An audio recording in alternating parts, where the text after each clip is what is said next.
За сайн байцгаана уу. За бид оюуны жолоодлого Монгол гэсэн нэртэй цуврал ярилцлага бэлдэж байна. Тэгээд өчигдрийн яриа маань ерөнхийдөө 10 дугаар богдод Оромын пап мөрөх гэж ирсэн буюу дэлхийн мөрөх гэж байна гэсэн үг шүү дээ, тийм ээ. Оюун санааны жолоодлогын юмчинтэй. Тэгээд тэр юунаас болоод яав гэдэг талаас та тэр илүү сонирхолтой яриа өнөөдөр өрнөх болоо гэж бодож байна. Ватиканы албан бичгийн өргө Монголын гүйх хааны хариу зэрэгтэл Пап чи өөрийн биеэр бараалхахаар ир. Хэрвээ буруу санаа үүрлвээс хэрхийг тэнгэр мэднэ. Ором пап өөрөө хэлэхдээ бол би 777 жилийн дараа тэр яг тэр 3-7-гийн асуудал бол бас их чухал. Ер нь бол эд чинь шашны тэргүүнүүд гэдэг утгаараа ч гэсэн янз бүрийн тооны бэлэгдэл дээр бол их анхаарал тавьж байгаа. Энэхүү түүхэн айлчлалыг олон улсын хөвлүүдээр ч гэсэн одоо 777 жилийн дараа одоо пап өөрийн биеэр Монгол улсад айлчилж байгаа нь бол маш утга учиртай. Ийм одоо уг нь манай 10 дугаар богдтой уулзах гэж ирсэн юм а гэж хэлэх гээд байна. Тий. Уулзуулах тийм санал тавьсан. Зөрчил мөргөлдөөнд дэрвдээд байгаа энэ дэлхийг тэнгэр ивэж Монголын их амар амгалан зохицолж альва зөрчил тэмцэл үгүй болсон байсан тэр нэгэн цаг үе шиг олон улсын хууль эрх зүй хэм хэмжээг хүндэтгэн дээдэлж байх болтугай. Нэгсэнд бол Монголын хамтлан буюу Пакс Монголгийн тэр тогтоосон энэ хамтланд байдал дахин өгүүлэгдэж гэн та нар бараг энийг сэргийхгүй мүү гэсэн маягтай юм хэлсэн шүү дээ тий. Тэгээд ер нь бол тэр Ром пап өөрөө тэр Ватикан руугаа буцахдаа тэгээд бас нөгөө дахиад нэг тэр олон түмэнд тэр хэл айлтлаа тэр дүндэн болгож ярьдаг. Тэгэхэд бол тэнд бол бас мөн адил одоо энэ бид нар бол энэ монголчуудаас сурах юм их байна л гэсэн айтай юм ярьсан. Бид нар ер нь ойрыг бодож яваад буруудаж байгаа юм байна. Холыг бодох хэрэгтэй юм байна. Алсыг харах хэрэгтэй юм байна. Гол яриа нь бол алсыг харах хэрэгтэй буюу өчигдрийн нөгөө тэнгэр ухааныг тайлбарснаар юм бол тэнгэр бодож сэтгэх ийм юм бидэнд дутагдаад байна гэд. Тэгээд Монголын энэ тэнгэр уудамнууд тал нутгийг маш их бишрээд Монголын энэ энгийн ард түмэнд би бол маш их бишрэнгүй хүн төтгөлтэйгээр хандж байна гэдэг үгээр хэлээд байсан тий. Монголын хязгаар энерги өргөн удам нутгийг бодож харааныхаа хязгаарыг хэлэх шаардлагатай бид бүгд ойлгоцгоё. Алсын араагаа төлж дээгүүр доогоор харах. Өчүүхэд зүйлд бүү бариг дараа гэж байна. Гэвтэл одоо манай оюун санааны жолоодлогоо яг үнэн чанартай тийм тэнүүн алсыг харсан юм бол яг одоо байхгүй байна. Оюутлогоог 5 дахин урд ухчих юм бол бид нар амар сайхантаа жарах гээд байна гэд хэтэрхий богино ухаанд бодолтой тийм хүмүүс өнөөдөр шашныг толгойлж байхлаар зэрэг энэ тэр папын тэр богдод мөргсөн тэр ажил тэр утгаараа бүтлгүүцсэн болов уу гэж би харж байна.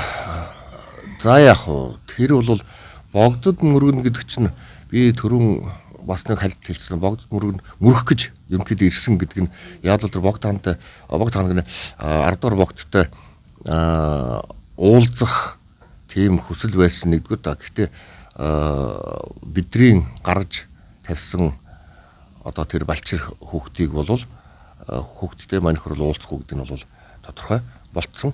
Тэгээд бутсан. Гэхдээ хамгийн гол нь яагаад богдод бараалхах болов гэдэг асуудал байна л да тийм ээ. За яг хуу нэгсэн хөрөл хөвгт бол бараалхсан мэт боловч тийм ээ. Цаана бол Монгол ус гэж байгаа. Тухайд бол эн чинь бол их Монгол ус байсан. Тий.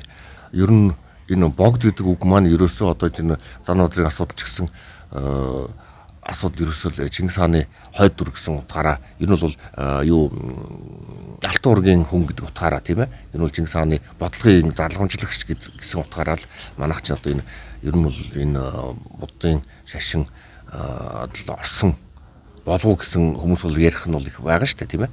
Тий. Тэгэлэр энэ чинь юу гэсэн үг вэ гэхээр одоо энэ богд маань бас л мөн адилхан тэр нөгөө хойд дүр нь болж л байна л да нөгөө Алтан ургийн нэгс Алтан ургийн бодлогыг явуулах хэрэгтэй. Тэр утгаараа бол энэ чинь их Монгол улсын одоо тэргүүн гэсэн утгаараа л ер нь явж байсан. Тэгээ би өчтөр бол бас хэлсэн нөгөө дайчин улсын нөгөө нэг манжийн хааныг манччин улсын гэж одоо яриад бид ч бол заншсан гэтэл бол яг тэгэж ер нь ярьж исэн түүх байгаа зүгээр манж гэдэг утгыг нь бол бид нар энэ социализм үед л бол голдуу яриад исэн. Тэгээс дайчин улс гэдэг байсан юм билээ л дээ. Тийм ээ. Дайчин улс. Дайчин улс гэдэг чинь бол Юан улс гэсэнтэй адилхан л одоо тэр тухайн улсынх нь одоо нэр нь баггүй. Их Монгол буюу дайч Юан улс гэж байгаа. Тэгэхээр чинь манж чин гэдэг бид нар яриад одоо заншсан тэр буюу тэр дайчин гэдэг улс чинь бол ер нь бол их Монгол улсыг бол сэргээн Юан гүрнийг сэргээн гэсэн үзэл баримтлалаар үүсэж тогтсон улс ч уг нь бол энэ чинь бол нөгөөд нэг тэр манжтай нийлж хавсарч нэгсэн өдөр 3 түмэн манж 40 түмэн Монгол гэж явж ирсэн шүү дээ тэгээ. Тэгэхээр яг тэр нэгсэн өдөр дайчин улсад бол 40 түмэн монголч нэгдэж орсон юм. Тэгэхээр тэр 3 түмэн чинь яагаад бол бидний толгой дарих дээр гарцсан байна гэдэг асуудал биш байхгүй. Бидний тухайд бол бид нар энэ чинь бол дандаа нөгөө социализм үеийн л одоо Оросын зөвлөлтийн эрдэмтдийн л нөгөөд нэг ангич байр суурнаас хандж байгаа тэр түүхчдийнх нь бол байр суурь шүү дээ. Тэгэхээр энэ бид нар бол энийг ерөөсөө тэр социализмынхаа үеийн тэр хуучин коммунист үзэл сурталынхаа тэр юунаас бол ер нь салахгүй болохгүй наа. Тэр тархитлалаас салахгүй болохгүй. Тэр үзэл сурталын нөлөөнөөс үнэхээр салахгүй болохгүй. Түүнээс гадна та бүхэн уг нь 4-5 дугаар хэмжээст гэж яриад байгаа байхгүй юу юмараа. Тэрэн дээр л үнэхээр тодорхой ойлголттой байдаг бол тэр тухай тодорхой ойлголт үзэгчтэй гэмээр байна. Яагаад гэвэл энэ Оромын папын айсал чи өөрөө дэрэгдэн тийм том институттэй шүү дээ тийм ээ. Энэ шинжлэх ухаанаар тайлагдчихгүй юмыг шашнаас олох гэсэн, шашны тайлагдчихгүй зүйлийг шинжлэх ухаанаар тайлах гэсэн энэ эрэл хайгуул дээрээсээ за тодорхой юм түрээд гацаж байгаа шүү дээ. Яагаад гэвэл цаад үндсэн авиас тэрийг тайлах жинхэнэ эст нь монголчууд байгаа гэдгийг мэдчихэж байгаа шүү дээ. Тэгээ тэр тайллыг авах гэж бас нэг талаас ярьсан байх гэж бодоод тэгээ тэр тайл мэдээж бид нарын хувьд бол та тэр хамаг эрдэмтдийн цугларлуулсан тэнгэр сүмбэр хүрээлэнд байх нь гэж үздэг байгаа байхгүй юу. Тий. Тэгээ энэ дээр бас нарийн тайлбарыг ард түмэндээ та нараас авч өгмөр ахаа. За тэгэхээр 5 дугаар хэмжээчийн тухай ярихад бол нэлээ энэ дээр бол бас нэг жоохон бэлдээд тусдаа бэлдээд ярмаар байгаа нэгдүгээрт тий. Энэ бол тий танхимд бол гэхдээ яг энэ хүнд нэг энэ богдхон хугацаанд хэлэхэд энэ 5 дугаар хэмжээч гэдэг маань ерөөс оюун санааны хэмжээслэг юм байгаа юм л да. Оюун санааны хэмжээс. Буюу одоо жишээлбэл оюун санааны амьдралд илүү их түлхүү ачаалт өгсөн юу хэмжээс. Нэгсэндээ тэр чинь бол одоо зүгээр материалын хэмжээс гэхээс илүү тийм ээ. Материал гэхэр чинь бол нэгсэнд бол одоо энэ 3 хэмжээстийг л материал гэдэг юм л да. 3D гэдэг шүү дээ тийм ээ. Тэгэхээр энийг бол одоо Манвитийн одоо жоохон социолог, философийн одоо юуны боловсролын суурьтай одоо боловсролын эзэмшсэн одоо тэр номоор нутсан хүний хувьд бол ярихад одоо диалектик гэж ярьж байгаа тийм ээ. Одоогийн энэ байгалийн ертөнцийн чинь одоо энэ 17 дугаар зуунд диалектик тогтчиход байгаа шүү дээ. Тэр диалектик гэдэг маань бол юу вэ гэхээр эсрэг тэсгийн нэгдлийн тухай онол шүү дээ. Энийг бол Германы сонгодог философчд бол энийг тодорхойлоод Гегелээс өсвөлөд Хегелээс өсвөлөд энэ чинь бол гараад ирсэн. Тэгээд энэ юу маань одоо ерөнхийдөө тэр шинжлэх ухаанч байр суурь гэсэн санаатай байгаа хгүй да. Тий. Одоо орчин үеийн шинжлэх ухааныхын суурь нь ерөнхийдөө диалектик сэтгэлгээ. Диалектик гэдэг чинь ерөөсөө 2 жигийн асуудал байна. Диа гэдэг чинь өөрөө 2 гэсэн. Тий. Тэгэхээр иймэрхүү нөхцөлд бол бүх юмыг бол хар цагаанаар үзэх харах энэ сэтгэлгээ бол бас мөн энэ хаанс бас ургаж авсан бэхээр ерөнхийдөө энэ Христос шашных нь номлоос үссэн юм л да нүгэл буян гэдэг. Тэгээд ганцхан философи тэр юу Христос шашин биш л дээ бас энэ бурхан шашин ч гэсэн энэ буддын шашин ч гэсэн одоо бүх юмыг нүгэл буянаар нь бол дэнсэлж тийм ээ. Нүгэл буянаар дэнслэх гэж байгаа шүү дээ тийм ээ. Тий. Ингэж гарч ирэхээр дэнс гэхэр чинь 3 дахь хэмжээс нь өсөж байгаа байхгүй тийм ээ. Тэгэхээр чинь ерөнхийдөө энэ орчлоныг бол 3D-гээр харах одоо нэгсэндээ сэтгүү 2D-ийн логикоор 3D-гээр харах гэсэн санаа байхгүй да. Юу диалектик нь? Диалектик нь. Тийм ээ. Нэгсэнд бол 3 дахь өнцгөөс нь харж ийн гэсэн үг байхгүй тийм ээ. 3 дахь өнцөг гэх юм уу энэ ч бол нэгсэндээ диагийнх нь дэнсийн тухай ярьж шүү дээ тийм ээ. Зөв юм уу буруу юм уу гэсэн нүгэл юм уу буян юм уу гэсэн. Энэ бол ерөнхийдөө яг тэр загсны эрдний одоо сэтгүүн онцлогоо гэж биелэх гэдэг байна. Тэгээд гээгэл тий. За тэр гээгэл явуулъя. Нөгөө 5D-ийн тухай ярих гэдэг шүү дээ тийм ээ. Тий 5D. Тэгэхээр Монголд бол гурвлын онол гэж явж ирсэн. Ерөөсөл бүх юм гурвлаар үздэг. 3 тэгээ. За тэр гурвлын үздэг нь бол ерөнхийд нь та бид нар мэдээ гал ус хий нөгөө ертөнцийн өөрсдийн 3 гэдэг утгаараа гал ус хийгийн зарч одоо чанарын асуудал баггүй да. Тэгэхээр тэр 3-ийнх нь одоо тэр алтны дүний аялгуудаар ч гэсэн байгаа хитос чиг дэнс гэж байгаа шүү дээ. Хитос чиг дэнс. Тэгэхээр дэнс чинь тэр 4 болчихж байгаа. Тийм. Тэгэхээр чин тэр 4D-гээс чинь юу харагддаггүй гэхээр 5D нь харагдаад байдаг. За ямар за энийг бол яг тэр онлын юм яриад ирэхээр их жоохон төвхтэй гэж магадгүй их энийг бол ярихад бол жоохон нэлээд төвхтэй учраас тэгээд манай Монгол одоо тэр сонгодог философи гэж ярил л да тийм ээ одоо орчин үеийн хэллэгээр нэрс одоо гүн ухаан гэдэг чинь л тэр юм л да тэгээд тэр дээр бидний одоо монголчуудад тийм одоо сонгодог гүн ухаан асар их эртний өөрчлөлт гаралтай тийм гүн ухаан байсан учраас л бид нар ингээд орсон тогтноод ингээд хинч одоо оюун санааны хувьд бол хинч эзлэгдэхгүй эзэмдэгдэхгүй байгаад чадаад байна гэж хэлдэг. Тэгээ одоо би ингэж яриаг эргүүлээ. Алтан дүүний аялгау тэн дээр 10 дугаар богдын тухай анх дугаар богдын тухай байгаа аахгүй юу?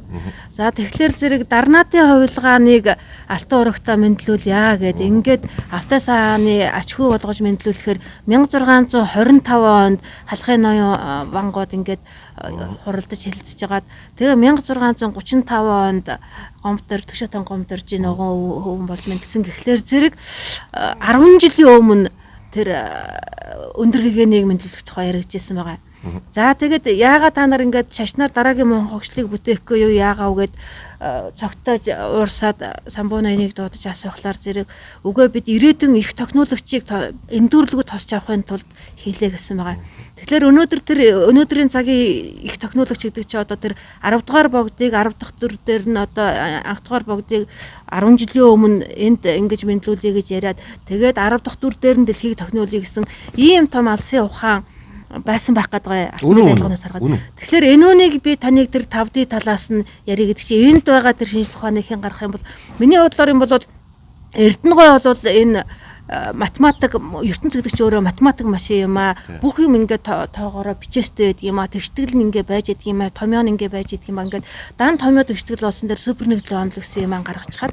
Тэгээд энэнгээрээ бас маш нарийн тооцоол хэлээд байгаа байхгүй. Тэгэхээр энэ талаас нь бид нар Эрдэнэгой, Лагвагой тэрийн гаргасан юмнаас бол тэр хэний Оромын пап ярьж хайсан юм байсан болов энэ тухай таныг яриасаа л гэж асуусан асуулт байна. Тий, гэхдээ яг одоо нөгөөд нэг эхлээд нөгөөд нэг одоо суур нэр томьёонуудаа мэдхгүйгээр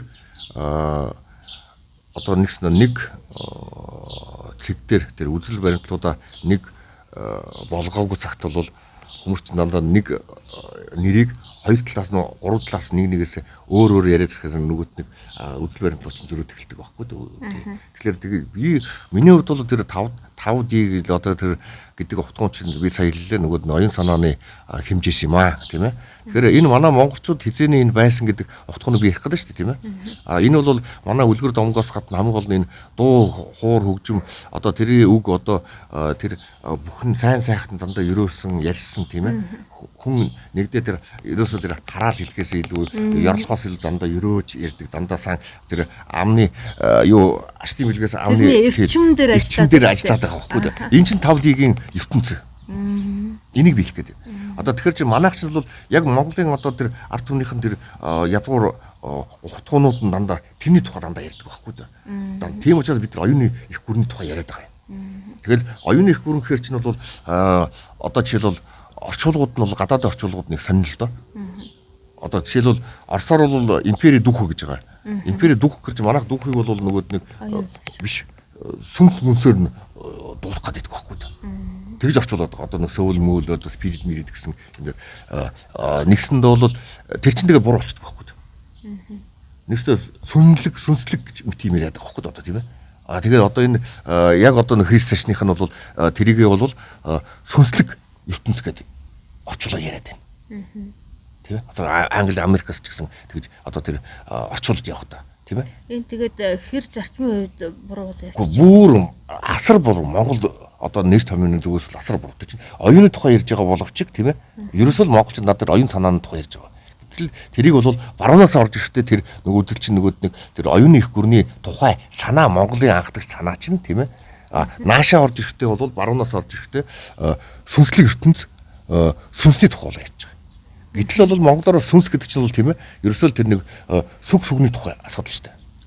Та тэр утгаар нь яачаа тэгээд сэтгэдээс түүсээд байгаа юм байна тий. Тэр чинь бол болохгүй байхгүй даа.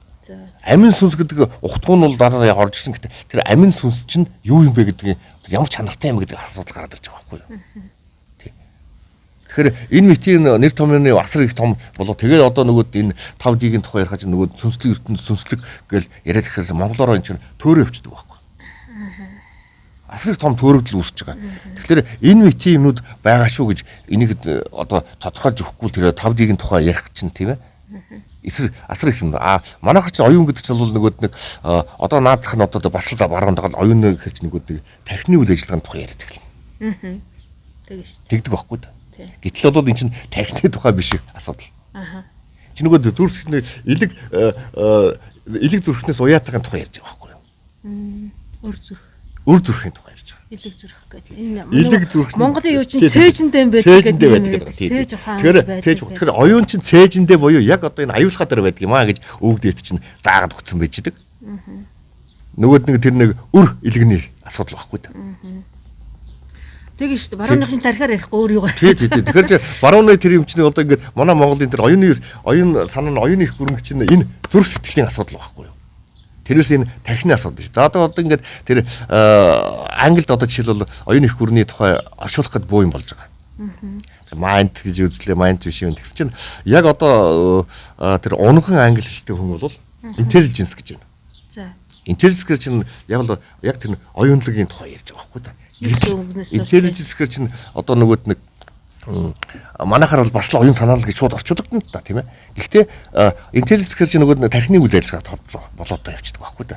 Логиктэй болоо явчихдаг. Илүү логиктэй болоо явчихдаг байхгүй тийм. Тэгэхээр энэ чинь нөгөөд нэг манай монголчин дандаа нөгөө 5D-д орсных нь тэмдгүүд нь байхгүй. За тэгвэл одоо би энгийнээр ингээ буулгах гэдэг үзэлгээр бороод тахна.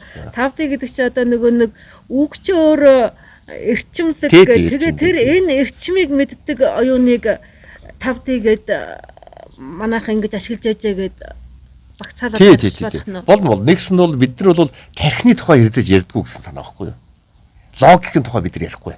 Яа логикэр чинь нөгөөд нь 2D буюу юу ч болоо диалект ч болоо явчихж байгаа. За. Монгол логик ч өөр. Гурвын онцлогын логик өөр байхгүй. Гэхдээ ийм юм байна. Одоо ингээд өр зүрхнээсээ бидний оюун ухаан байдаг ингэж штэ тий. Оюун гэдэг чинь тусдаа ухаан гэж тусдаа. Ухаан тархинд байдаг. Ухаан тархинд байдаг оюун тий. Тэгэхээр зэрэг энт байгаа тэр эрчим хүч энэ тархинд чинь нэг жоохон л хэдэн юу гэлээ эрчим хүч очих юм бол эн чинь компьютерлоор шууд ажилладаг. Тэгээ нөгөө нэг 5D дээр далд ертөнцтэй шууд холбогдчих ийм компьютер байгаа юм байл л штэ тий. Тэгвэл энүүнийг тэр эрчим хүч нь байхгүй буюу тэр элэг зүрх өр зүрхнээс гардаг тэр энд чинь маш эрчим хүч байгаа шүү дээ тий. За тэгж яасан. Тэгэхээр зэрэг тэр эрчимтэйгээ холбогддог юм нь Монголд байдаг.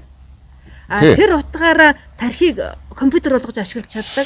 Ингэснээр тэр жинхэнэ 5D болж ерөөсө компьютер гэдэг нь ерөөсө ямар ч ам байхгүй.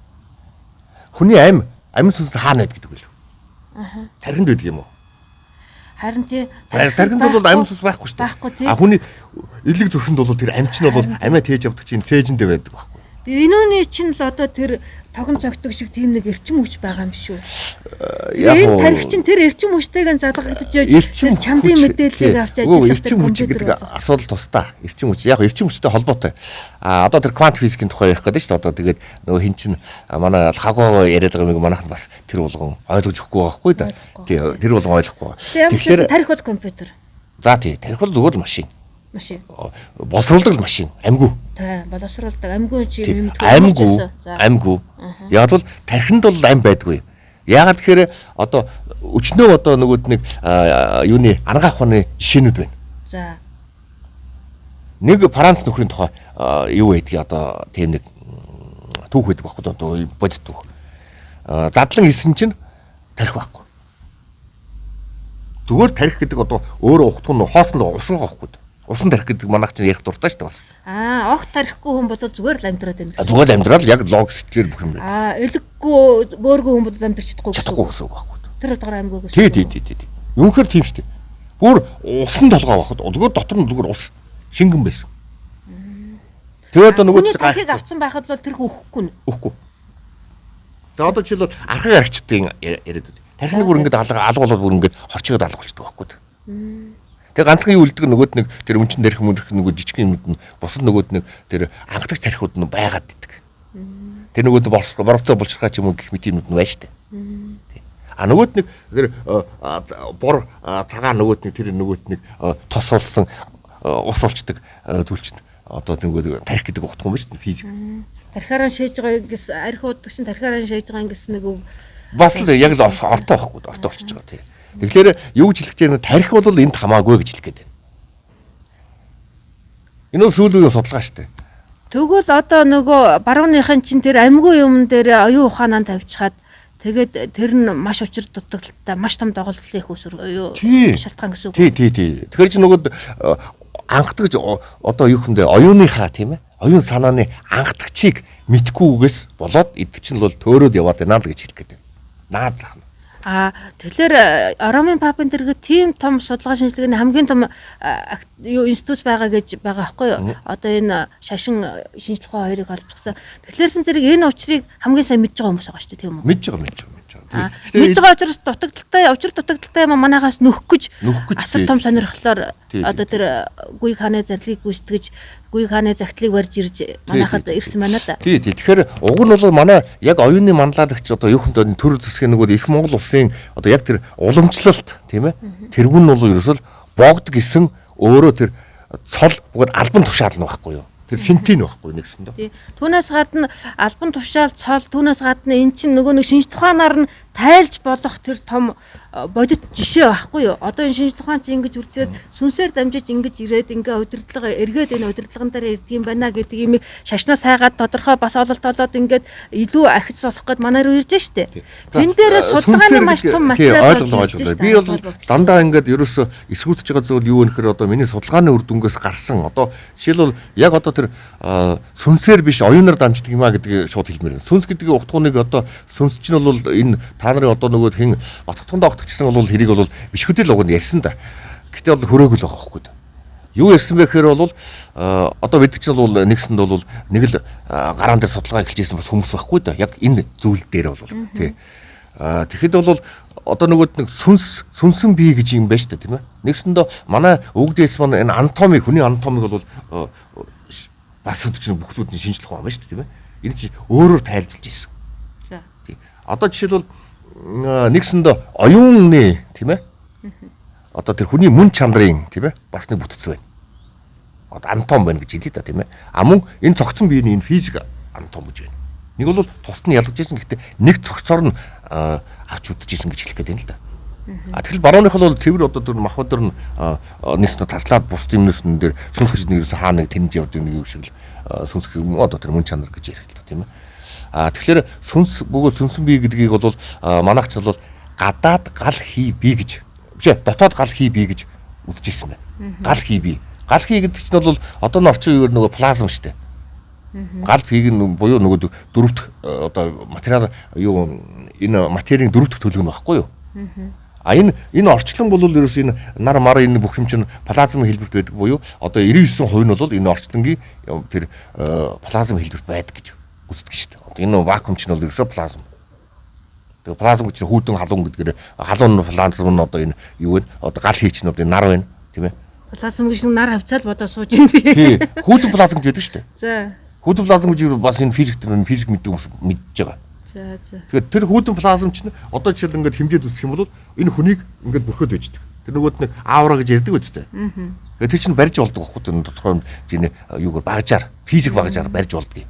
Тэгэхээр тэр хүний тэр өндгөн хэлбэртэй нөгөөд нэг янз бүрийн 7 өнгөр ингээд цацсан тэр чинь нөгөө хүмүүсийн гэрлийн бие гэж ярьдаг шүү дээ тийм ээ.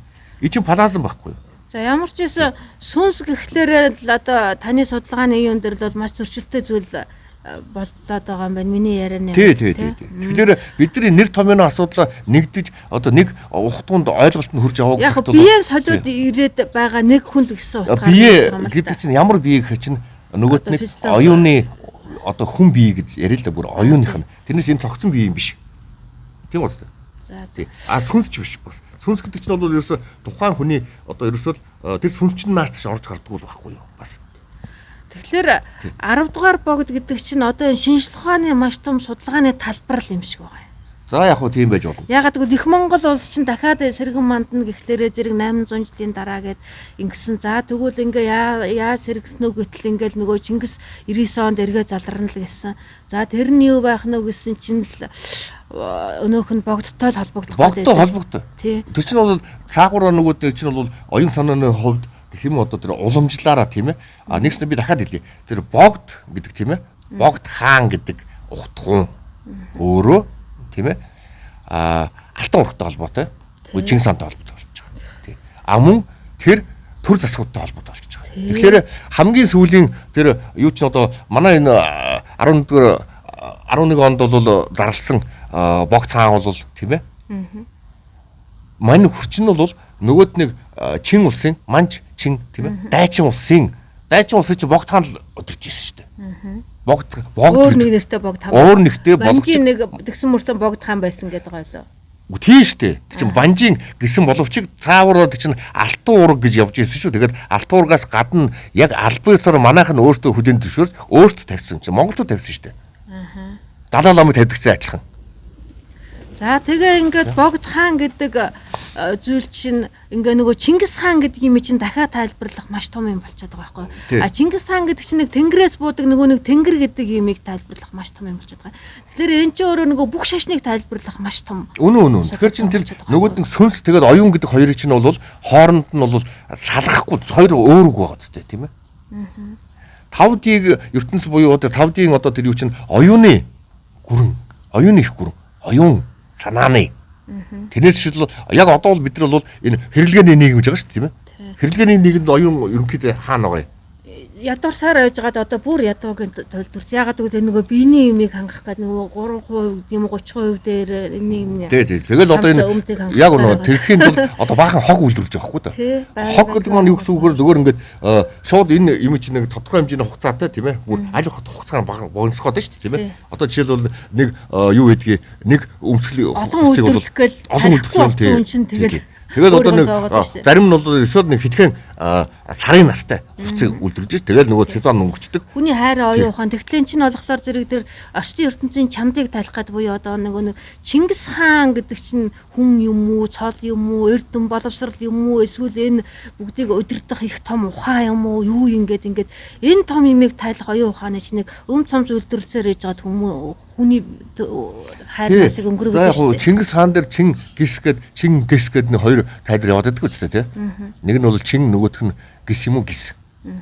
За над бол яг хөө анханаас нөгөө гис гэдэг нь бол их таалагдаад ирсэн. Тэрийг бол хэн нөхдүүд бол бас хэлж ирсэн л да.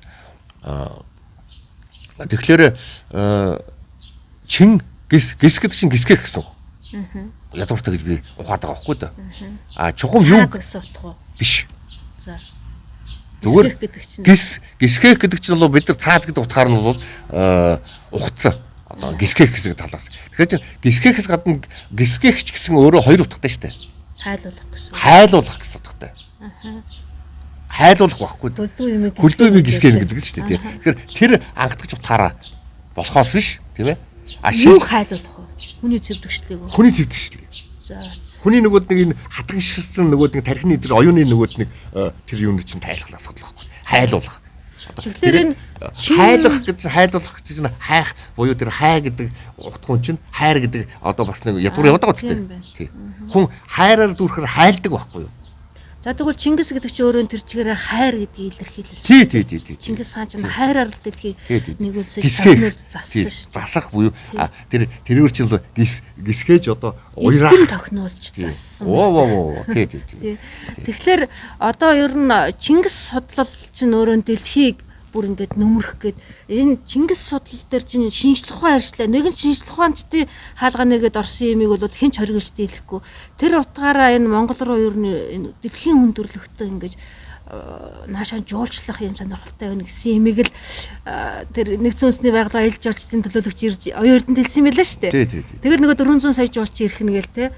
Тэгэхээр ч одоо яхаарахгүй Чингис судлал гэдэг юм дэлхийд ирж гэрээ ийшээ ороод ирж байгаа. Өөрөөр хэлбэл шинжлэх ухаан өөрөө ийшээ ороод ирж байгаа. Тий. За тэгээ Чингисийн хувьд ярих чинь нэг чинь цол тэгээ энэ цол бол Чингис ханаас ч өмнө байсан гэдэг байгаа байхгүй юу? Тийм тэгээд байгаа шүү дээ. Тэгээд байгаа. Тийм чинь өөр цол эрдэм боловсрал эднэр. Тийм цол эрдэм боловсрал. Тэгээд нэгдүгээр тэр асуудал байна. Тэгээ ер нь бол тэр би дахиад нэг дайчин улсын тохиол нэг тодорхой ярихгүй л манайх асар их нөгөөдний зөвлөлтийн одоо коммунист үзэл судлаасаа болоод тэр зөвлөлтийн эрдэмтдийн одоо тэр ангиж байр суурнаас тайлбарлсан зүйлээсээ болоод манайх бол асар их төөрөглөөсөө ерөөс гарч өгөхгүй. Юу гэж хэлэх гээд нэхэр тэр зүгээр баримтуудыг л ярив. Тий. Дайчин улсыг манай монголчууд тэр хин нохорч хааны хүүчин нэмлээ. Амхай. Анх Монголын хаанаар өргөмжилсэн шүү дээ. Их Монголын хаанаар өргөмжилж эхлээд тэгээд дараад нь цолон ч гэсэн бол их Монголын хаан бүх Монголын одоо нийт монголчуудын хаан гэж өргөмжиж байгаа шүү дээ. Хаан, богд хаанаар буюу одоо бид нар бол Нурхачийн хүүн энийг тэгж өргөмжилсэн гэж. Амхай үстэй. Нурхачийн хүүг тэгж өргөмжилсэн гэж богд гэж. Тий. Тэгэхээр тэр чинь л нөгөө анхны төгөөд чинь нэгс нөө дайчин улсыг бол үүсгэсэн гэж явдаг шүү дээ. Нохорч Баатар бол Баатараар л явж байгаа шүү дээ. Тий. Тэгэхээр тэр чинь бол нэгсэндээ бид нар өөрсдөө энэ чинь үүсгэсэн монголчууд үүсгэсэн төр шүү гэж хэлэх гээд байна. Тэгэхээр тэрийг бид нар бол сайн ухах хэрэгтэй шүү гэж хэлэх гээд байна. Ухаад хөлийн зөвшөөрөхгүй бол нэгсэндээ тэр дайчин төр бол манч төр бишээ гэдгийг хэлэх гээд байна. Одоо манч аав нь байхгүй. Монголчууд нэгсэндээ бол шууд тэр нөгөө тэр одоо сүнсийн татъя. Яг энэ дөр сүнсний асуудал байгаа тийм ээ. Оюун санаанаа тэр мандаалагч буюу сүнсийн өөрөлдөх татцгаар чинь дайж нөгөө манжууд чинь өөрсдөө ч бас алга болчихж байгаа. Арчигч шүү дээ байхгүй. Энэ оюун санаа л уламжлалын хаана явж байгаа чинь манай Монгол явж байгаа байхгүй юу? Тэгээд манай монголчин тэр сүнсээр нь татчихна гэдэг чинь нөгөө 4D 5D-гаар нь ажлыг зохицуулчих байгаа юм чинь тийм ээ. Тэр утгаар нь манжийг сүнсээр нь зайлуулчихсан. Тэгээд манжи өөрөө сүнсэн байхгүй юм чи өөрөө тэгээд арчигдсан гэсэн үг. Тэгээ шүү дээ тэр пүүи чинь уг нь бол тэр пүүийг чинь манайх нь тэр 11 оноос өмнө тэр 11 онд ч багтаах юм одоо эд чинь тэр Бээжингээс хулгайлт нааш ирэх гэсэн юм биш. Тэр баримт кинонд манай юуны тэр Богд хаанд улсын үеийн тухай түүхтэр бол тэр юуны архивс гэдэг энэ тагнуулын төв ерөнхий гадраас чинь бол энэ архиваас хийсэн нэг баримт кино гараад ирсэн мэт. Тэр дээр хэлж ийлээ шүү. Тэр пүүийг чинь бол бид нар чинь бол манай нөгөө хэдэр ламнар чинь хулгайлж ирээд энэ Монголдоо энэ өргөөдөр авчиж тэгээд дахиад тэр одоо шинэ нэртэйгээр яах гэж ирсэн бэлээ шүү дээ. Сэргийх гэж ирсэн. Тэр чинь тэр пүүийг чинь нөгөө японочууд хулгайлаад авцсан. Гэхдээ хамгийн гол нь яг тэр чинь бэлтгэл маягаар нөгөө дайчин төрийн одоо жинхэнэ нөгөө юу болох хэрэгтэй гэсэн цусныхаа юугаар гэж бодож исэн байхгүй да. Тэгс чинь нөгөө манжгоо улс гараад их чинь бол тэрийг бол хөдөлж зөвшөөрж байгаа юм. Яг сүнсэн тэгтэргүй манайх эндээ богдоо зарлцсан учраас тийм ээ 11 онд бид нар чинь бол албан ёсных нь одоо бүх тэр сүнсний ертөнц гэж ярих юм бол тийм ээ тэр 5 дэдэж гисэн мөн хамгийн гол нь бид чинь нөгөө нэг юуны эрх зүйгээ олон улсын эрх зүйгийн хувьд тийм ээ тэр амин сүнс нь тэр их Монгол улсын амин сүнс нь Монголдо аваад ирчих жоохгүй богдоор тодруулснараа. Тэгээд энэ юмн дээр нь монголчууд ажиллаж байсан дээрээс л 400 мянга 500 мянган хүн амтай энэ өргөн уудам нутаг дэвсгэрийг эзэмтэй эзэгнэнхэн өрсөлдөө оршиж байдаг. Гэтэл хойд урд хоёр хөршчин хүн аман багтааж язганаас болсоод мөнхөд Монгол санаар хаалж байдаг. Одоо хүртэл эзэлж чадахгүй гайхаар цаана одоо тэгээ бэлгэлээр нь оролдоод энэ тэнд янз бүрийн юм тавиал яваад байна гэж шүү дээ. Тэгэхээр зэрэг монголчууд бид нар одоо тэр ухаан руугаа л залуучууд маань эртхэн нэвтрэх хэрэгтэй болоод байна шүү дээ. Тэгэхээр богд гэдэг утгуун чинь бол дэндүү агуу том шүү гэж хэлэх гээд байна. Тий. Тэр богд гэдэг чинь бол шууд эзэн Чингис хаантай шууд холбоотой. Тэгээ одоо иймэрхүү том ухаан дээр залуучуудаа яаралтай байлдан дагуулмаар байна. Залууч Тэгэхээр энийг сайн сурчлах хэрэгтэй. Тэгэхээр нэгсэндээ бол хэрэгцээ бид нар их Монгол гэж одоо манай Монгол мөрөөдөл юм болвол тийм ээ. Манай үндэсний оюун санааны одоо тэр шим оюун санааны тэр тулах цэгэн юм болвол тийм ээ. Их Монгол гэдэг. Буюу тэр Монгол их хамглан тийм ээ. Тэр Пакс Монгол гэдэг нь бид нар зорилт юм болвол тийм ээ. Хэрэгцээ тийм юм болвол бид нар энэ бүх дэлхийг өөртөө оюун санаанд багтаах хэрэгтэй гэсэн санаа байхгүй да. Хүн болго өөрөө чамд гоё санаандаа багтаана гэсэн үг. Тий. Тэр нь юу гэсэн үг вэ гэхээр одоо бид нар Орос хятад гэж тэр жалга довын үзэл гаргаж болохгүй гэсэн санаа байхгүй. Бид нар өөртөө дотроо ч гэсэн одоо тэр нэг халах хоёр дороо талцаал тийм ээ. Нэгсээ дотроо Дотроош тэгж болохгүй. Тэр өдгөө хятад Оросыг ч тэгж болохгүй. Хятад Оросыг тэгж болохгүй гэдгээр ялангуяа тэр хятадын түүхийг тийм ээ. Бид нар хятад зүгээс нь харж болохгүй гэсэн санаа байхгүй юу? Бид нар Монгол нутгийн гэж харна гэсэн үг үү? Яг үнэ. Нэгсэндээ хүннүү гүрнээс өгсүүлээд хүннүү сүнүүгээс өгсүүлээд хятадыг ер нь тэрнээс ч өмнө одоо тэр 5000 жилийн өмнөөс тийм ээ. Энэ хан зүсгийг чинь манай монголчууд манай өвөг дээс зохиосон юм а гэдгийг баталгаанууд гараад штэ. Тэрний анхны гол баталгаа чинь өөрөө энэ хан зүсг нь өөрөө. Хятадын тэр хан зүсгийнх нь тэр анхны тэр дүрсүүд манай сүг зураг дээр байна. Одоо би нэг хизээр нэлээ чинь 80 хэдэн онд ном одоо юу Монгол чин тэгээ юу товч татлагын Монгол үчиг гэсэн ном гаргаж ирсэн. Одоо тэр 2000 хэдэн онд гарлаад санахаач. Тэгэхэд 10 тий. За тэгээд тэр ном дээр ч гэсэн бол тэр судалгааныхаа зүйл би гаргаж ирсэн байхгүй биччихсэн. Тий. Тэр нэг талаас судалгааны ном нөгөө талаас бас тийм сурагчийн чанартай ном л доо. Тэр татлагын бичгийн Монгол татлагын бичиг. Товч татлагын бичиг тий. Тэгээд тэр ном дээр бол бүр тодорхой яаж тэр ханд үсэг үржижсэн тийм ээ. Тэр хан зүсгийн ганц хоёр нь хэдэн дүрсүүд байгаа. Тэгээд орчин үеийн тэр хан зүсгийн хятадууд өөрийнхөө ном дээр бичээстэй тэр сурагч дээр гаргадаг зүйлүүд байхгүй дээ. Тэрийн зүгээр очоод тэр ингээл хуулаад бичээ тэгээд харин тэгэн дээр бүр анхдагч дүрсийг тавьчихаараа. Манай Монголын сүг зураг одоо жишээл тэрэг мэрэг гэсэн ханцуудч нь бол ерөөсөө бидний нөгөөд нэг тэр сүг зурган дээр байна штэ. Одоо үнэхээр сүг зураг буюу хадны зураг дээр. Хятадын ханц тэгээ Монголоос гаралтай гэсэн үг. Тэгэлгүй яах. Тэгээд ерөнхийдөө тэгээд тэр анхны одоо шаа гэж улс гэж яриад байгаа хаа улс юм байлаа. Жинхэнэ анхдагд хаа улс нь хятадын анхны төр улс тэр нөгөө хан зүсгийг зохиосон мөн хятадууд өөрсдөө он тооллоо тогтоодог тэр анхны хаа улс чинь бол өөртөө тэр ном дээр судалгааны ном дээрс гадна одоо тэр нэг юу Фан Винлан гэдэг нэг ном хятадын түүх гэсэн эртний хятадын түүх гэсэн ном байдаг байхгүй да. Тэрэн дээр би өөрөө олж уншсан юу гэхээр тэр шаа тэр буюу хаа гэдэг улс чинь малчин мал аж ахуйтан улс гэж бичсэн байгаа. Улаанцаг бичсэн юм чинь. Тэндээс бол хятадын түүхээ үүсгэж байгаа. Тэр нь одоогоо нөгөө ордсын хавьд байсан улс байхгүй юу? Анхных нь төр улс. Тэгэхээр ордс чинь элцгий чинь хятад гэдэг чинь ямар гадаад тариалга байхгүй ерөөсөө юм тал нутаг одоо ч гэсэн тийм байгаа шүү дээ. Тэгээд тийм төр улсынхаа үүсэл гаргалыг өөрсдөө тэгж бичдэг байхгүй юу да. Тийм учраас тэр нь үндэс болоод одоо нөгөө тэд чинь хятадууд одоо ч хэлдэг шүү дээ. Та нар бол манай хан хугацааны одоо нэг хэсэг гэж. Тэгж туршлаад байгаа байхгүй юу монголчуудыг. Та нар бол бид нар шүү.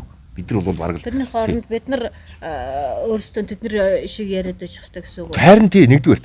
Хоёрдугаарт бол хизээж хаад ноёд нь одоо та нар одоо сүүлийн үеийн одоо нөгөө нэг 800 жилийн түүхийн ч гэсэн үзэлтэй хятадынх нь одоо Чингис хаанаас өсвөл тийм тэрнээс өмнө ч гэсэн ярих юм бол зөндөө байна. Хятадын бүх төрийн тэргүүнүүд нь одоо тухайн тэр төмөн улс төрүүд одоо байсан шүү дээ хятадууд бол тийм ээ. Анхны нэгтгэсэн манай монголчууд нэгтгэсэн тийм Юан гүрний үед бол нэгтгэж авсан хятадыг. Тэрнээс дараад нь бол яг мэн гэж дараа мэн ч өөрөө толгоолж ирсэн бас нэг хуучин тэр Юан улсын гүрний нөхдүүд бол тэр нэг хитэн генералууд ч бол Монгол байсан шүү дээ гэсэн. Тэгэхээр төрийн тэргүүнд бол төрийн одоо тэр жолоолгогч нар ямаг дандаа Монгол ухсааных нь байсан шүү гэж хэлэх гээд байна. Тийм байгаа цагт бол бид ч төр нь өөрөө тийм монголчууд удирдлагын доор байсан. Тэр хятадууд нэгс нь бол тэр чинь нөгөө хуухтнууд нь хуухтан буюу тэр халзан одоо өсөө усалсан нөхдөл баггүй голдуу. Тэр хар өмсгөлтэй өсөө усалсан. Тэд чинь бол өөр Тий. Одоо тэр нөгөөд нэг дандаа боолууд байсан байхгүй да. Тэгэхээр тэд чинь төрийг авч төрийг одоо нэгснөө захиж исэн тийм түүх байгаа мó хятад байхгүй шүү дээ. Толгой дээр нь хэм байсан. Ядгууртууд нь хятадын төрийн ядгуурт нь ямагт дандаа Монгол ус санах байсан шүү гэдгийг бид нар ой тоонтой бүр ингээд сийлэх хэрэгтэй. Эзэн би юм шүү гэсэн маягаар хандсан шүү дээ тийм ээ. Тий. Миний эзэмшил юм шүү дээ хөөрхийн амьтад минь. Ерөөсөө тийм шүү дээ. Манай монголчууд хаа явсан газар эзэн мэт байдаг байхгүй да. Тэр чинь бол гадны амьтан юм шүү дээ хөөрхийн амьтан гэсэн байдлаар хандаач л гэдэг юм тийм ээ. Монголчууд бол энэ гариг дэлхийн эзэн. Үнэн. Гэхдээ энийг эзэн гэдэг утгаараа бол нэгсэндөө эзэмшээд энэ чинь бол хадгалж исэн. Хайрлж исэн түн болгон байхгүй да. Тэгээд ганц одоо үлдсэн цэг нь одоо энэ дээр бол. Одоо тэгээд голомт нь одоо нэг тийм. Даяар Монголын ариун голомт гэвэл эргэн тойрныхойгоо хайрлах, нэгүсэх. Өөрөөр хэлбэл тэнүүн оюунаар тэнгэр санаагаар. Ингиж тэнгэрлэг байх. Тий. Энэ л бидний хүчрэг оршихуй хамгийн гол нууц юм байгаа шүү дээ. Тий, үнэн. Тий. Тэгэл энэ байдлаар асуудал тандаж байдал чинь оюун тэнийгээл тэнүүн байх тусмаа тэгэл хүчрэг байсаар л ирсэн түүх юм байна шүү дээ. Тийм. Үнэхээр тийм. Тийм учраас бид нар бол тэнгэр оюунаар тэнгэр санаараа явж ирсэн учраас тэнгэр гэдэг нь бол тэнгэр гэдэг утгаараа тэгээ энэ тэнгэр гэдэг талаас нь тэнгэр ухаанаа та бүхнээс бие мэтэн ч гэсэн суралцаж мэддэж авмаар байна. Тэгингэн бас хүмүүс төргмээр байна. Энэ болцоо нөхцөл хэрвээ яаж боловсруулаа энэ баруунд алдчихад байна шүү дээ. Тэгээ энийг одоо буцааж авах тал дээр нь хэн анхаарч идгийг. Цагийн цагтаа гэж манайх ярьж дуртай шүү дээ тийм ээ. Цаг нь бол ус сусланд гэж ярьж байгаа. Цай бутлан гэж байгаа тийм ээ. Цасан дээр цэцэг ургана гэж байгаа. За тийм. Цаг нь бол. За тэгэхээр чинь цагийн цагтаа гэдэг утга юм байна л да. Тэр яг тэр манай монголчуудын ганц нэг хийж чаддаг юм бол яг тэр хийг нь тааруулаад эргүүлчих чаддаг. Тий. Тэгэхээр тэр хий гарах асуудал байна л да. Тэгэхээр хизээ хий гарах вэ гэдэг асуудал байдаг. Тэр хий нь болоогүй тий. Тодорхой юм юу вэ? За жишээлбэл одоо тэр яагаад тийм ээ яг 11 сарын 26-нд Богд хаант Монгол улсыг зарласан. Яг өмнө болоогүй. Дандаа учиртай. 2 хоногийн өмнө л гээд байгаа. За. Хятадын төр мандахаас 2 хоногийн өмнө амжуулсан л. Амжуулсан. Тий. Хятадын төр чинь 2 хоног ч 12 сарын хэдэн лээ. Юу гэж 1 сарын 1 манай 29 тий. Нэг нь бол 12 онд, нөгөөх нь 11 онд болчихж байгаа шүү дээ. За тий. Яг үнэ. Тэгэхээр энэ ч нөгөөд нэг богдтой холбоотой. Тий. Энэ бол дахиад нөгөөд их Монголын буюу тэр дай чин улсын залгамжлагч нь хэн бэ гэдэг асуудал байсан байхгүй юу? За. Тэгэхээр яг энэ 2 хоногийн өмнө бол бид нар зарснараа дайчин улсын албан ёсных нь одоо тэр нэгсэндөө залгамжлагч нь тийм ээ Монгол болчихж байгаа байхгүй юу? Тий. Тэгэхээр одоо тэр хийг тааруулах тухай. За тэгэхээр энд тий тэр хийг тааруулна гэдэг чинь одоо жишээлбэл одоо тэр баримт хүнээр л манайх нь гарсан шүү дээ. Нөгөөд нэг тэр танил ерөнхий гадраас архив дээр суурлаад хийсэн баримт хүнээр юу гэж ярьж байгаа нэхээр юу гэсэн шүү дээ. Манч төрч нь одоо манай тэр Бээжинд байсан тагнуулууд чинь бол одоо энэ манч төрчнүүд юм болохоо байлаа шүү. Ер нь бол нурах гэж шүү. Одоо бид нар бол дариухан одоо бид нар тусдаа тийм ээ өөрийнхөө тэр төрөө буюу одоо тэр энэ манжаас хамааралгүйгээр тийм ээ төрөө мандуулах асуудал чинь бол их байгаа шүү гэж хэлсэн баггүй. Тэгээ яг тэр игдгийг тааруулаад бид нар тэрүүхэн зур болвол бид нар бол амжиж байгаа. Нэг хоёрдугаарт бол тэр чинь үндэслэлтэй байсан баггүй. Анх хийхдээ бид чинь гэрээгээр тийм ээ одоо хэрвээ манж төр ингээд унах юм бол бид нар бол бие даасан төрөө зарлах тухай болоод тэр чинь бол нөгөөд нэг гэрээ мэрээ дээр үтгэлцсэн байсан учраас бид чинь зарлахад хинч хөлийн зөвшөөрөх хэрэг байхгүй юу. Гэхдээ тэр зарлсан нутаг маань тийм ээ богд хааны хүлээн зөвшөөрсөн нутаг маань одоо тэр нөгөөд барууны нөгөөд юуны хайцлууд дээр хүртэл бол яваад л байлаа шүү дээ. Сонингийн хайцлууд дээр хааныг маань бол их хаан гэсэн мэлээ шүү дээ. Их хаан гэдэг цол богд их хаан. Дахиад нэг гүрэн үүсгэж. Үт чинь их гүрэн байхгүй. Empire байхгүй да. Тэгээд нутаг дэвшин нь бол өөр хятадтай энэ тэнцүү. Тэрнээс чи баг илүү гэсэн маягтай утгатайгаар бичсэн байлээ шүү дээ. Барууны сан дээр. Барууны сан дээр. 1911 оны 12 сарын хэдэн дөлөө? 11 оны тий 12 сарын 20 Өмнө нь шүү дээ. өмнө нь тий яг Өмнө нь мэдээлсэн. өмнө мэдээлсэн байхгүй тий. Тэгээ 29-нд манай зарлалт. Тий манайх зарлсан. Тэгсэн чинь тийм байгаа цагт тийм ээ. Би чинь бол нэгдүгээр их хаан гэж байгаа. Зөөр хаан гэж хэлээгүй шүү дээ. Их хаан гэдэг цолно. Чингис их хаан эргээд л. Тий. Тэгээ богд их хаан гэж байгаа байхгүй да. Тэгээд их хаан одоо Монгол одоо их хаантай болж юм гэж байгаа байхгүй да Монгол. Ийм их нутаг дэвсгэрийг тэр нутаг нь бол одоо тэр хятадаас их том гадар нутаг гэж байгаа байхгүй да. Тэгс чинь нөгөө тийм тэр үеийн гадрын зураг дээр байна л шүү дээ. Тэгс чинь богд хааныг хүлээн зөвшөөрсөн одоо тэр ноёдуудын цуглуулга шүү дээ. Тэр ноёдуудын хүлээн зөвшөөрсөн шүү дээ. Тийм. Тэг чинь нөгөө бол одоо нөгөөт нэг Казахстаны одоо зүүн гарын хэсэг тийм ээ. Одоо нэгс нь бол баг тэр дорнод Казахстан тэр чигээр байхгүй да. Тийм ээ. За тэгээд нөгөөд нэг бурад чинь бол нөгөө чинь бурхан шашинд байсан нөхдүүд чинь тийм ээ. Өөр Монгол тэгээд нөгөөд нэг Леонин тийм ээ. Одооны Леонин шүү дээ. Тэгээд нэг хөх Монгол юу шээ дээд монголчууд гэдэг. Уг тэгээ бодоод өстэй чинь бол Цүргүү том нутаг тэгээд нэг Богд хаан нутаг болоо гараад ирсэн. Гараад ирсэн албан ёсороо.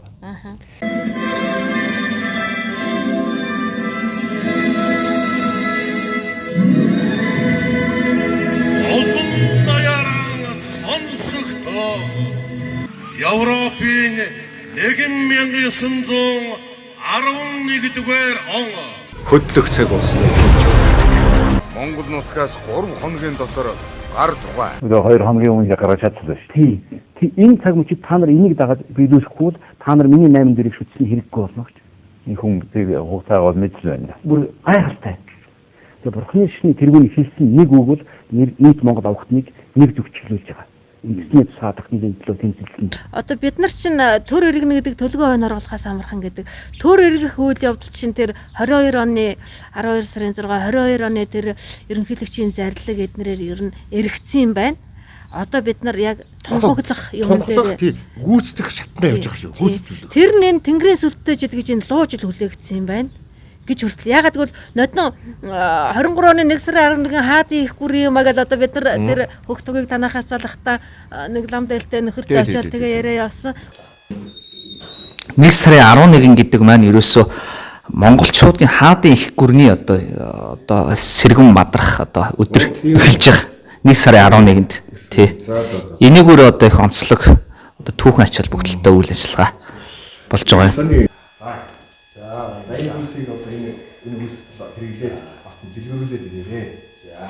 Үнэхээр тэндээс алтан дэд өмнө аялгаагаа сонгоё гэж ард түмний хурал болоод ингэсэн тэрнгээр ер нь төр эргэцсэн байх гэдэг анализ гарч ирсэн. Үнэхээр эргэцсэн. Яг их хуралдайгаа чуулан төр төмөнтэйгээ төрийн өндөрлөгүүдтэйгээ хамтран ажиллагаар энэхүү хуралдайгаа чуулан хилцэж байна. Төр эргэнэ гэдэг төлгөн хонь хургалахаас амархан.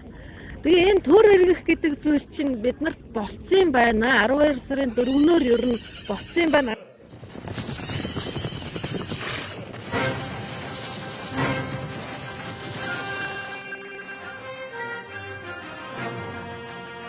Энэ зүйлийг агуулгын хувьд шийдэхгүй л гал унтрааж аргацааж явжгаад өнгөт төгсгөлийн эсвэл одоо манай Монгол улсын эрхцүүд төрд аюул учрах үйс. Эсвэл Монгол улсын парламентын засаг нэр хүндгөө болж засаглалын хэлбэр солигдох хэмжээний эрсдэл үүсч байдэ гэдэгт би маш их санаа зовж эхэлсэн.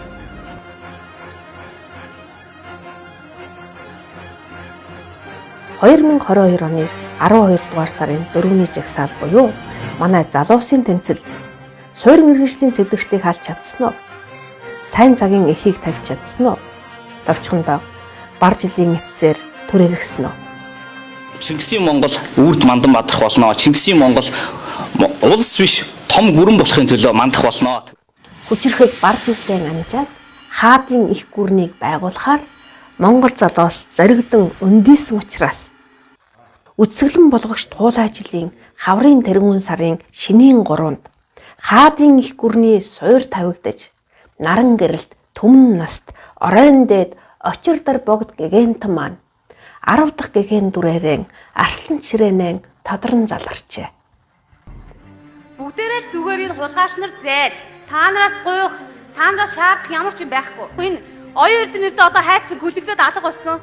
Хулгайч нь ойлгомжтой. Цус урсаж хил тогтоо эрхэмлэж яваараа хэмээн маш их итгэн асар их үнээр олдсон тусгаар тогтнол эрх чөлөөг монголчууд та бүхэндээ үлдээв. Цөмийг нь аврах гэж цөөхнийг нь буудууллаа. Цүүн цагийн явдал шүү. Хооч үе минь ойлгоорой. Энэ үед амьдраагүй хинч биднийг зэмлэх хэрэггүй. Эрлэг рүү би өөрөө явлаа. Тэндээс бусаж ирсэн төөх үгүй. Манан төдрүүд Монголоо бид аварч гарсан магтаас цаашаал хоёрын аль нь ч надад хэрэггүй. Магтаал цаашаал хоёрын аль нэг нь ч хэрэгсэлгүй явж маргаашин үрсийнхээ төлөө өөр дээрээ ямар их золиог өөрчвэ тэд. Ингээд харахаар ямар агуу хүүхдийн удам юм бэ бид. Намайг дэмждэг парламентыг бүрдүүлж хэрвээ дэмжихгүй бол өөр сонголт хий. Энд чинь хардаа тэргүй оюун эрдний засгийн газрын энэ бодлогоор урд нь гаргасан санаачлагуудаар энэ засагууд одоо монголчуудын хувьд үн цэнэгүй болсон. Тийм учраас оюун эрдэнэ тэрийгэ мэдээд аливаа нэгэн улсын хатгалганд ороод тэгээд өөрөө тэрийг шийдэж чадахгүй болохоор өөр сонголт хийгээд өгөөч хурдхан шиг ард түмэн. Тэгээд нөгөө эвэртэй малаа урд нь эвэргүй малаа хойно туугаад ирээрээ гэдэг энэ хүн ард түмнээсээ аврал хүсээд ард түмэн амиавраар л гэсэн үг хэлжтэй штэ гэдэг штэ тий. Ард түмэнээс магадгүй байж боломгүй юм шаардаад байж болно штэ тий. За ийм манга дандаа мөнгөд орохоос өөр арга байхгүй. Тэгэхээр зэрэг өнөөх нь мөнгөний л олох юм байна гэдээ ингээд явж ит. Энэ хардаа энэ чинь энэ баггүй юу. Тэгэхээр өөрөөр хэлбэл онол байх хэрэгтэй. Онолгүй юм бид нар хүсэж байна.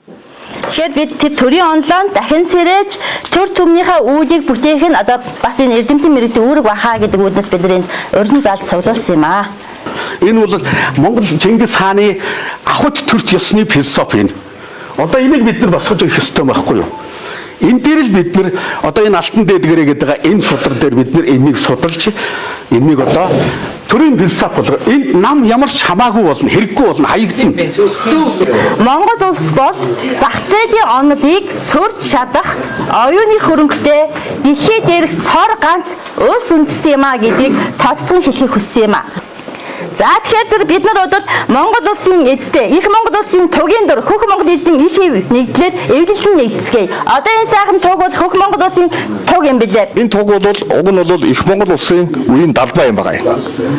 Тэгээ энэ одоо ерөөсө 800 бараг 1000 жилийн дараа дахин одоо дээд тэнгэрээс бууж заларч тэгээд одоо энэ чинь нөгөөт нэг бүх төр таглагын машгаараа ороод ам орцсон байгаа туг шүү. Тэгэл яг тэрний дараанаас буюу тэгэл цагаан сарын шиний 2-3-наас нөгөө 10 дугаар богд гэдэг дуулаач нь л их хүчтэй гарч ирсэн шүү дээ. Дэлхийд даяар инглээгээл тий.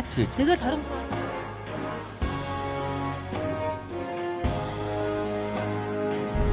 Ингээд бар цагт үүр цааж үзэгдэх орчин тодорхойлгоо айдал буян үүдэх чимээх бар жилийн эцсээр одоо л биш бол хизээч биш гэсээр амгалан Монголын оргилсон хүч тесэрч ордны хоригдлтыг сэтлэв суурин иргэншлийн цайз бэхлэлтийг нураад.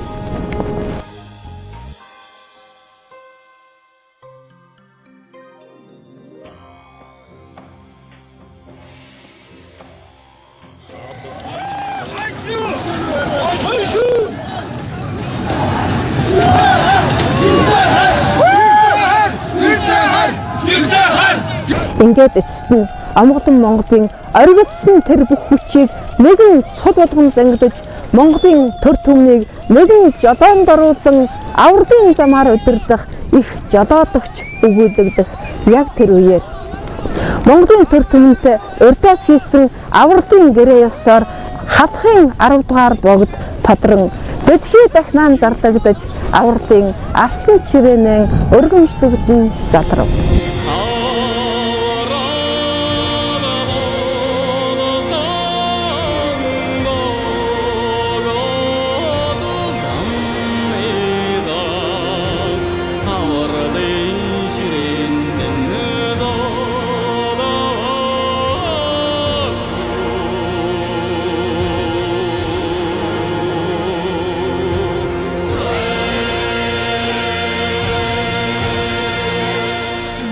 Энэ байдлыг чи бид нар тийч чадахгүй. Бид бүгд нэг яг гэвэл хамаачууд нэг яг гэвэл нэг. Үгүй чадахгүй болохоор амьдрч байна гэж байна.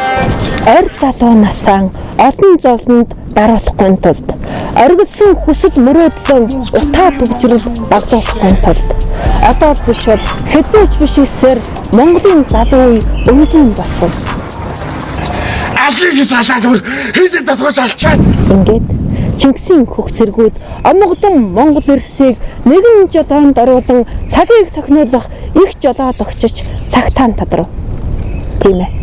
21-р зууны Чингисийн хөх цэргүүдийг нэгэн жолоонд оруулан цагийг тохиноолох их хаан 2 дугаар дүрээр нь тодорн заларсан халахын 10 дугаар богд биш гэж юу?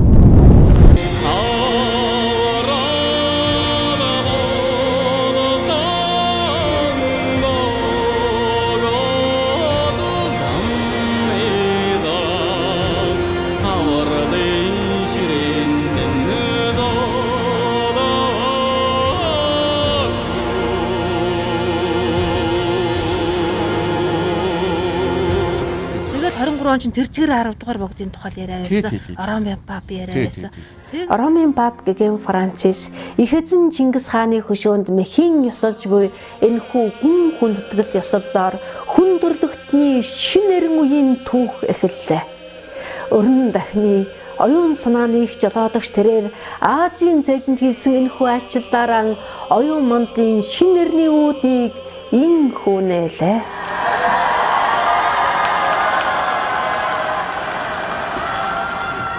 Тэгж 24 онтой залхтайгаан зэрэг нөгөө юу болоо явж байгаа байхгүй юу? Тэнгэрийн сүртэй жилгээд одоо хамаг номын аршааны хан хуй чинэврэ хүртцгээ хан Чингисийн өмнө хамаг бүгдээрээ ярцгаа Hooray! Hooray! Hooray! Ooh-ha! Ooh-ha! Ooh-ha!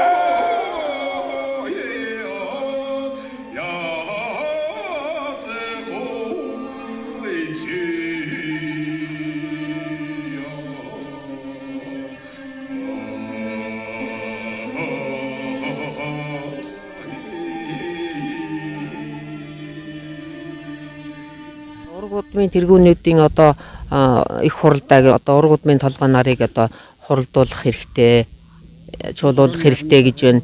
Ингээ энэ дээрээсээ бид нар Тэнгэрийн энэ улаач зайрангуудыгаа бас нэг тодорхой хэмжээгээр цэрэг болгож, тодорхой хэмжээгээр энэ үйлсэд зүтгэх гол хүчин болгоод тэгингээр тэнгэр үзэл гэдэг юм дэлхийд гаргаж ирэх ийм зүйл. Тэгээ эн чинь хийн гараад ирсэн гэсэн.